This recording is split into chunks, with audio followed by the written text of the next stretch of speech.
People die every day. Celebrities die every day. It's a common reality and accepted truth of life. Some deaths are easily explained. Old age, an accident, an illness. Sometimes deaths look simple on the surface, but have suspicious aspects if you just take a closer look. Hey guys, it's Freaky Informer, and today I'm covering Eazy-E's death. Before we get into the video, we need just one more subscriber to achieve that funny number. Become part of the 69%. Subscribe now. It's funny. And in this video I'll be looking at his sudden diagnosis of AIDS, oddities associated with his death, and some other implications that his death was orchestrated by somebody else. Obviously, this episode comes with warnings for illness, death, and other heavy topics that some people may find disturbing. Content warnings will also be on images before the content comes up, so we're in a safe space. Also, please keep in mind that any direct quotes contain African American vernacular English, and I am not reading them out as any form of appropriation or to place negative attention on the dialect. So let's get into it. Eric Lynn Wright, professionally known as Eazy-E, had an extremely harsh life. Born in 1964 in Compton, California, his youth was spent in an area with a huge crime rate. Because of his short stature, Wright had to play up his image. He was also supporting himself and his family by selling marijuana. Of this period of Eazy-E's life, his music manager said the following: "No one survived on the streets without a protective mask. No one survived naked. You had to have a role. You had to be a thug, player, athlete, gangster, or dope man. Otherwise, there was only one role left to you: victim." Wright made a survivable amount of money from his time as a weed seller. However, at the age of 22, the man's cousin was shot and killed. This drove Eazy-E to realize that he couldn't survive Compton any longer. In the mid-1980s, he began to record songs in his parents' basement. Wright saw an opportunity in the emerging Los Angeles hip-hop scene, and rightly so.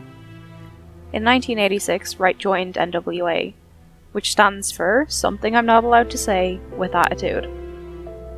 From there, his career grew to such a celebrity status that Eazy-E was nicknamed the Godfather of Gangsta Rap.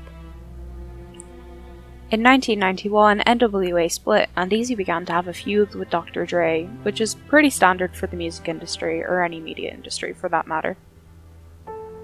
What I've described so far seems like your typical rags to riches success story. However, in 1993, further controversy arose. Eazy-E took to regularly attending the court case of Rodney King, in a case of police brutality which occurred in 1991.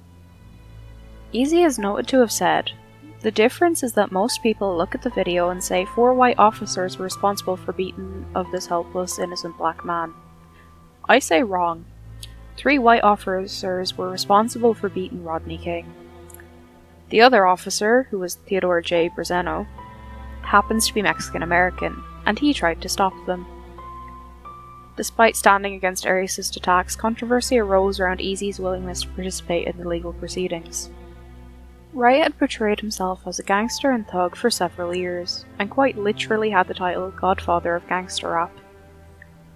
It's no wonder that people began to diss Eazy, calling him a sellout, as some lesser-known rappers did at the time.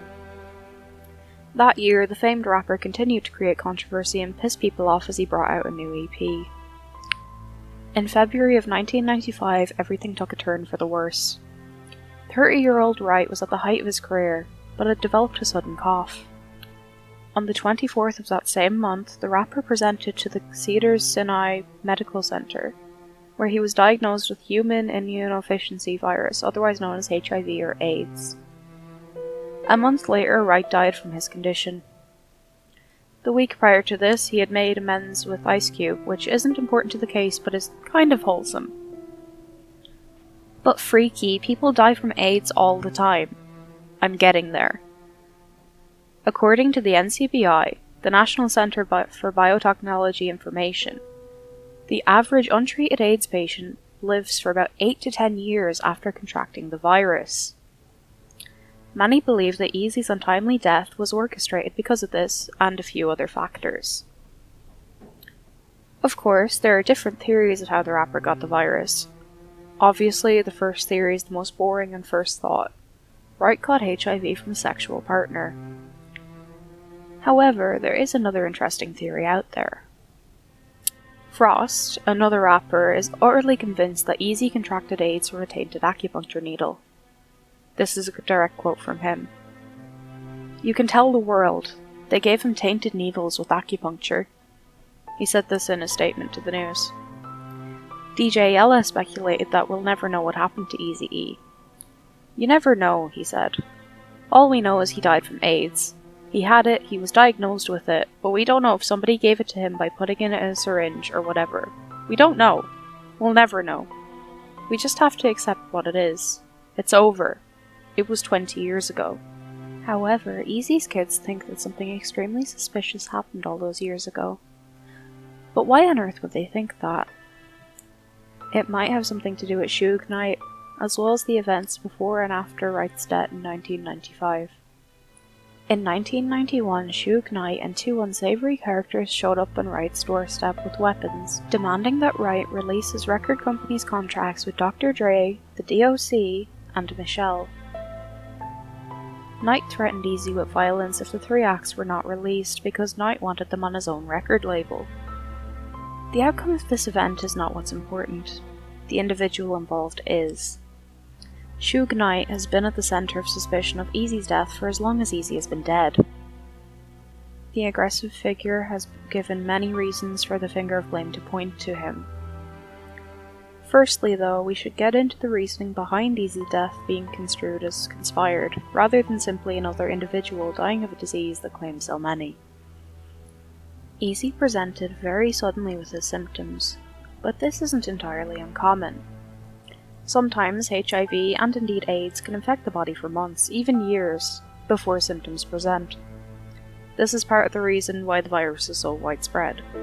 People were becoming infected and spreading the virus long before they knew they had it. Even those who do not present symptoms of AIDS can spread it. To say that Eazy was promiscuous would be an understatement. His manager recalled telling him that a certain reproductive organ would be his downfall. At his time of death, the rapper had almost a dozen children, as well as a pregnant wife to boot. None of the children, nor the children's mothers, were publicized to have AIDS. Over 15 people did not contract AIDS despite their relation to Eazy. Please keep in mind that I included children in the count because HIV and AIDS are passed on from mother to child. Of the reported 8 women that Eazy is confirmed to have children with, none of them contracted or passed on AIDS. The statistical likelihood of this is phenomenally low. This would suggest that the rapper was not sexually active around the time he contracted the disease, or he contracted it very suddenly. Another possibility is that Eazy got AIDS from a shared needle. He was known to smoke PCP, but no real allegations of him injecting the drug or any others have been made. Unless, of course, someone else injected a needle into him. That someone possibly being Suge Knight.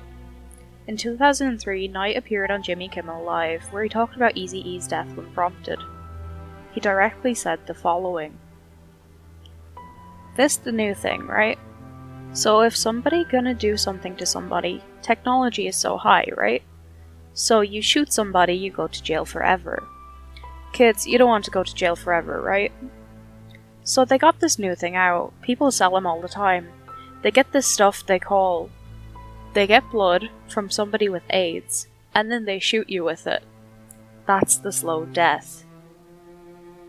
It's extremely suspicious that Knight knew a name for such a seemingly random form of attack. It's even more suspicious that he held back the name of this weapon. This in itself is off. But what's more concrete is a claim from Knight. In 2017, it came to be known that Suge Knight claimed in court documents that somebody paid him to kill Eazy-E. That someone?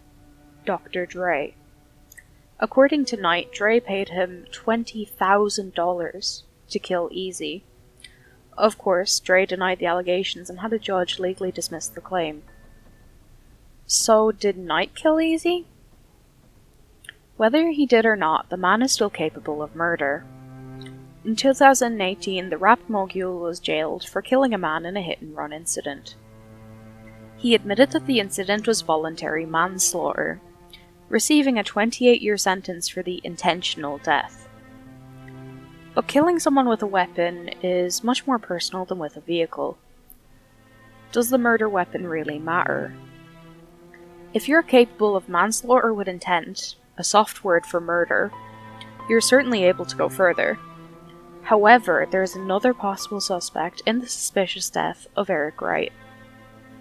The next area of discussion is based on official FBI files released circa 2019. The file, which was 122 pages long, suggests that Eazy-E and one other rapper were threatened and extorted by a domestic terrorist group. That one rapper was murdered in mysterious circumstances in 1996. The murderer was never found. The files belonging to the FBI found that one Tupac Shakur and Eazy-E were being exploited by the Jewish Defense League, who, despite the name, did not defend Jewish individuals. Hate group moment. The Jewish Defense League extorted money from the two rappers for their offered protection. An investigation into this extortion began in 1996, just 4 days before the rapper was eventually fatally shot. Tupac's death came a year and several months after Eazy's. Tupac's murderer was never caught, which is an unsolved mystery for another day. Were their deaths related? If so, why was Eazy's death so inconspicuous? How did he contract AIDS without his sexual partners catching it? We might have had some answers to these questions if Eazy's daughter had been able to go through with her Kickstarter for a documentary about Eazy's life. It would have been called A Ruthless Scandal, No More Lies, should the fundraising have been successful. What's most interesting about this is the needle and blood which featured in the would-be documentary's title. We already know that Eazy-E's children believe fully that their father's death was orchestrated, but the needle would suggest Shook's described method, or drug use. What do you think? Was Eazy's death murder or misfortune? That's it for a brief glimpse into the death and circumstances of Eazy-E. If you made it this far, thank you. As always, there's a petition and charity in the description, and I've also put my Discord link in there so you can keep up with all things Freaky Informer. Until next week, stay freaky, stay informed. It may save your life.